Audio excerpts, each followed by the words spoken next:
C'est la première fois qu'un autre pays que les États-Unis arrive à faire ça, à récupérer intact l'étage inférieur d'une fusée après son vol pour pouvoir le réutiliser ensuite.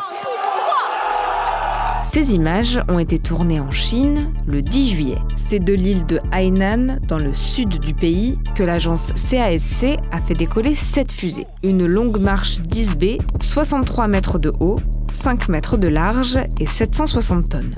Quelques minutes après le décollage, on voit l'étage inférieur revenir vers le sol et se poser dans cette installation en mer, avec un système de filets géants et de câbles qui permettent d'amortir son arrivée et donc de le récupérer intact. 网系回收方案是我们这型火箭的一个比较大的一个特点。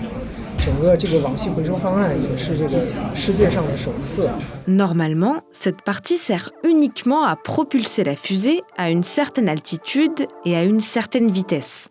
Ensuite, le lanceur se détache et s'écrase généralement en mer, laissant la partie supérieure de la fusée poursuivre son trajet dans l'espace. 然后它的一子级是这个可重使用的，也就是说整个这个火箭的这个发射的这个成本可以得到这个降低。另外可重使用之后我们也是能够提升这个。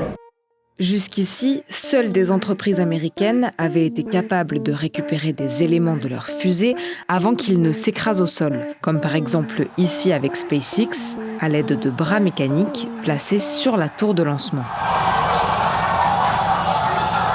Un nouvel essai est prévu dans les prochaines semaines avec un autre lanceur chinois. Et si c'est important pour la Chine de faire évoluer rapidement cette avancée, c'est parce qu'elle est lancée dans une course face aux États-Unis.